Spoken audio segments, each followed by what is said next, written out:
Well, we're out for the first ride of the year to actually go someplace. So we went around Round Lake, Luce County. Now we're going to be headed home. We stopped by a little grocery store here. Anybody's ever around Taylor's Market? Really nice store. Lots of stuff in there. And added on to that. So Mark's bike's up front. I do not like the way he parked. I was parked here first. Then he came along and parked beside me. The road's over here. And as you can see, when he's parked like that, you can't see my derby cover with his bike sitting there. So I'll talk to him about that right now. Okay, in my previous video, I showed trying to buy another trailer. I ordered this one. It's a car hauler. It's 8 by 24 foot with the V-nose. When I special ordered it for what I wanted, I got the E-Track in the floor because I had the Condor motorcycle for the wheel chocks, which would work out real good. So I wanted the E-Track all the way down. That way I could put a bike, whatever comes in here, and I can tie to wherever I want to go. So this trailer was special ordered. I waited many months for it, and it finally showed up. But anyway, we'll go over the stuff. What I want to talk about today is I decided to make a bathroom in it. So I took the first 4 foot of the front, and I built the bathroom. And I've seen a lot of videos on how long it took to convert a trailer over. And I was like, bullshit, it don't take that long. I've built many houses. Well, they were right, it took a long time. So I started on it. I got some photos that we're gonna pop up with some little time frames, how close it got to Sturgis before I actually got it done. And I think everybody I know stopped by to visit me while I was working on this, especially Scott. He knew I was home. I think he was actually trying to delay me, and it worked. So come on up here, we'll show you some of the stuff we done. So I took 4 foot of the front. I took 4 foot of the front and built the bathroom in here. I put a sliding door here, so when the motorbikes are in here, I still have access to the bathroom on the road. I raised the floor up 2 inches with the 2x4, the plywood on top of it. I added a 20-gallon holding tank. And the 20-gallon holding tank, I'll show you later, I added 2 10-gallon black water tanks. One for the toilet and one for the shower. It took a long time to get the right shower, the right toilet. I got them, fabbed them up several times in place to make sure I could get the tanks underneath in the right spots for the plumbing. So everything I used was top quality material that you're going to have to go to a Momentum trailer to find. I have added the ceiling fan.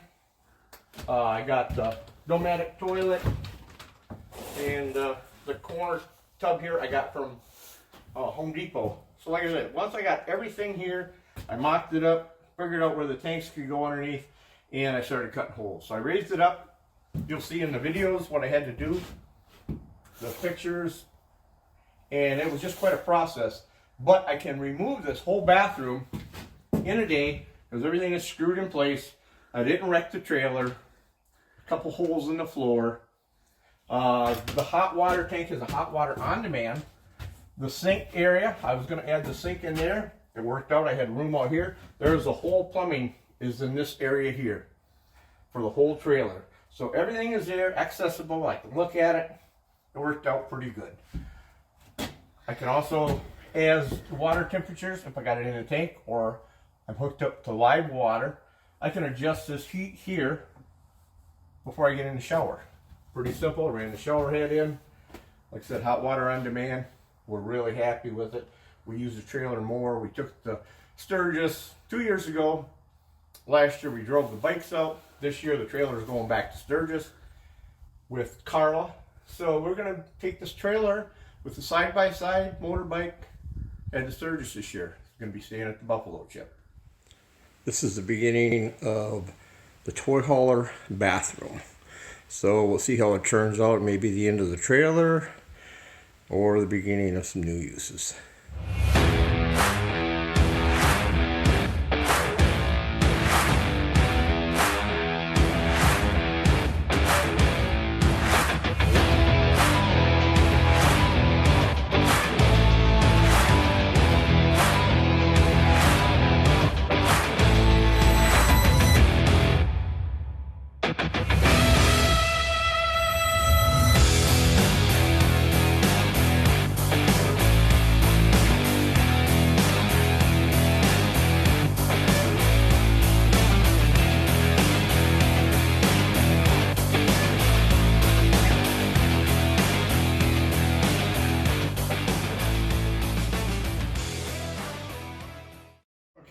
Condor wheel chocks, so that when I ordered the trailer, I had to E-track from one end to the other because I didn't know where, what.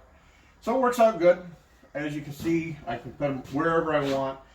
This is recessed E-track that was built into the floor. When we get where we're going, we take everything out. We have carpeting we lay in here so we're not stubbing our toes. My last trip to Sturgis, we had this air conditioner. It's about an 8,000. It's kind of a cheap unit. I have one exhaust on it. After I done some research, I found out why it didn't work. Not only was it a little bit small, but it's sucking the air from all around the trailer through all of its cracks, making more heat, and that's why we couldn't keep the trailer cool with it. So I found this. It's made by Winter. It's a 14,000 BTU air conditioner. So if anybody's trying to do this with their trailer, it has a dual one in, one out exhaust. So I'm going to have the dual going up here. I like the way they come out. They come straight up. They have a little 45 on the window. So I have a plate that I go in here. I'll tie both of them in. I'll show you that later. So that should do the job for keeping us cool. When we were building the trailer, I said the 20-gallon tank there. We have two 10-gallon tanks underneath it.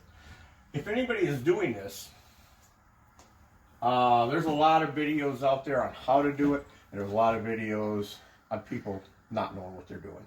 So sort through them all. I'm not going to go into detail. One thing I did work with is my local camping supply place. It was Hilltop in Escanaba.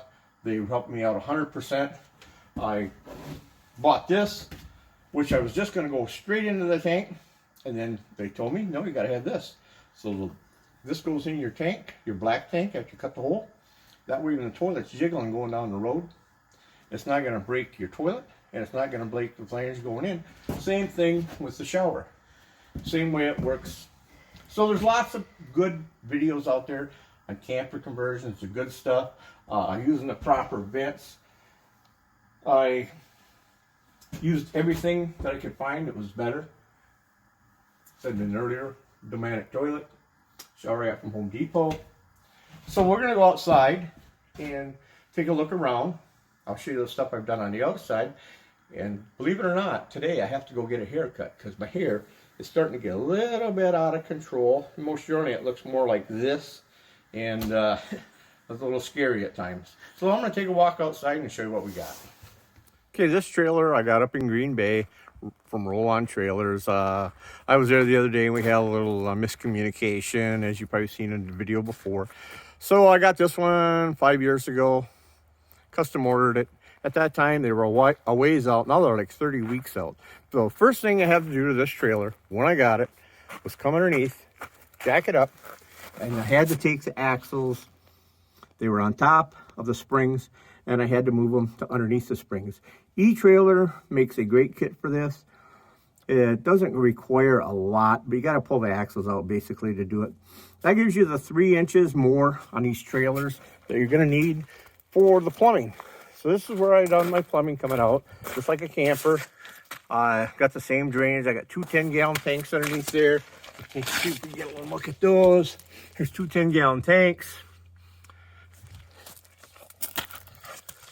There's where I fill my water. It's just like yours in a camper. Same stuff. Got it all from Camping World. Some of it from Hilltop and Escanaba. They're really good on helping me out, not letting me make a bunch of mistakes. So I got to give them a credit for being the people that they were. This one here, I ordered, of course, in the two-tone. I got 2 windows on this side. Little light in. Underneath the camper, if you look underneath a camper, a real camper, a toy hauler, I hate to say it, but they're pretty chintzy when you look underneath them. This is made to park a car in it.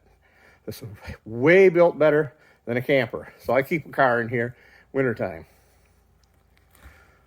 The material that's on the ceiling and the walls, of course, that was extra when we ordered it.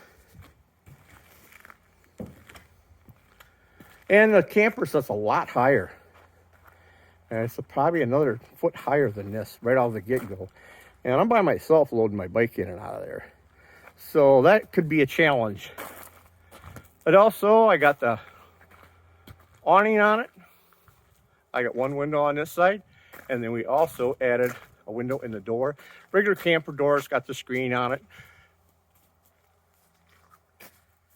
That's about it for this. The wife was talking about us having some mushmelon. So let's go and see if we're having a little snack before I go get that haircut.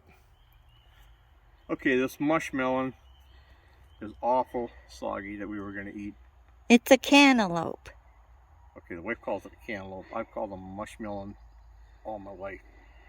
And it is mushy, so I'm going to prove to you that it's a mushmelon. We're going to make it a little bit smaller pieces, mushier. Okay, we're going to try shrinking the mushmelon down, prove that it's a mushmelon. It's not a cantaloupe. So for today, we're going to use the 44 Magnum to see if we can hit it.